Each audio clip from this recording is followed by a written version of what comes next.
DEESLIMDAOG and Stay Solid is the movement. Praise be to the Most High. Shout out to my subscribers.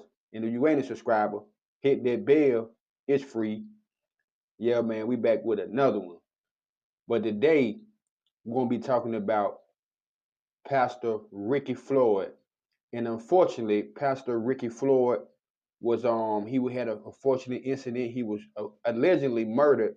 Pastor Rickey Floyd was 58 years old, and he was the lead pastor of Pursuit of God Transformation Center in Memphis, Tennessee, in the Fraser Holmes area. And that was pretty much a rough area. You know what I mean? You're from Memphis, Tennessee. Shout out to everybody in Memphis, Tennessee. But Pastor Rickey Floyd, man of God, was allegedly murdered by Samantha Marion. 42 years old, Samantha Marion allegedly murdered and killed Pastor Rickey Floyd. You know, it's an unfortunate incident. But I was seeing this on different bloggers and stuff stations, and I was just wondering, no disrespect to his wife or his kids or his church members, but what the hell was Pastor Rickey Floyd doing at Mama's Kitchen Bar and Grill in South Memphis at 1 a.m. in the morning, arguing about Jesus Christ? I'm trying to like respectfully get some type of understanding, and it seems like it was kind of the situation was kind of blew under the rug, But over here, man, this is a Stay Solid movement, so we try to get to it, man. And I just didn't understand what was the pastor, the leader of the church, at the bar at Mama's Chicken, at Mama's Kitchen. I'm sorry, Bar and Grill in South Memphis at 1 a.m. in the morning, allegedly arguing with a sister and another guy. And allegedly, him and the guy had got into a little tussle, right? He pushed the guy down. The guy fell, hit his head, and Pastor Rickey Floyd jumped into his SUV and tried to flee the situation. But I guess the lady, Samantha Marion, she began to get a cell phone and she started to record the altercation between the two guys. And allegedly, Pastor Rickey Floyd got really upset. And from what the video footage shows, that Pastor Rickey Floyd jumped out of his vehicle, out his SUV, after the woman asked him, "Hey, please, bag back, please bag back, please bag back."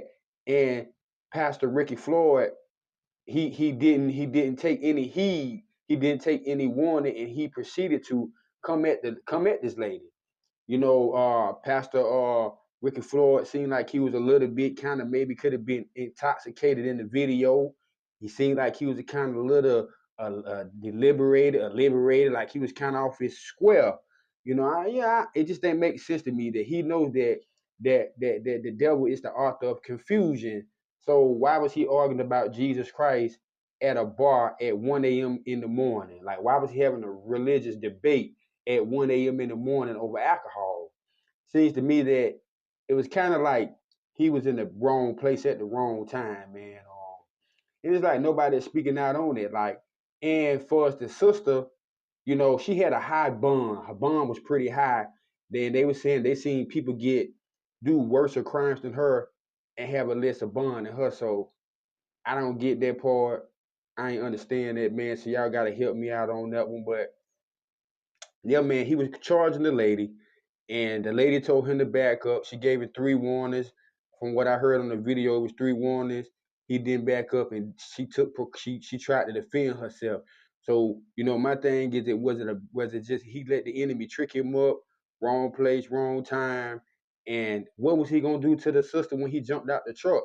I mean, the video clearly shows when he jumped out of the SUV, he was walking towards her aggressively. After she asked him to stop, he wouldn't stop. He kept on pushing, and she pulled that blicky out, and she shot Pastor Rickey Floyd. So I mean, like, y'all tell me what y'all think in the comment section, man.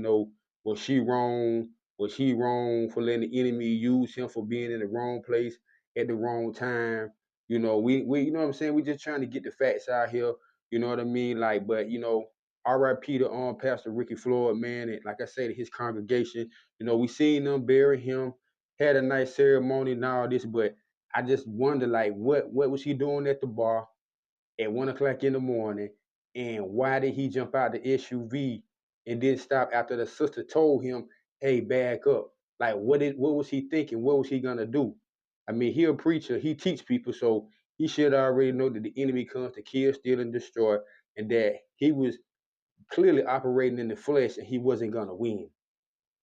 Yeah, I don't really get that, man. As a leader, that you should know better to be walking up on a person after they told you to back up. And she clearly told him, gave him warnings, yo, back up, back up, back up. This is a female, and he walking to her aggressively.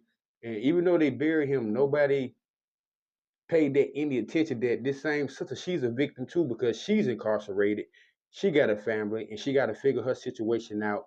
And why was they arguing about God? If God said, I'm not the author of confusion, you the preacher, you the leader, you the supposedly pastor or bishop, why was you even arguing about God? Why didn't you just do what the Bible saying, resist the enemy and let the enemy flee? Why didn't he practice what he preached?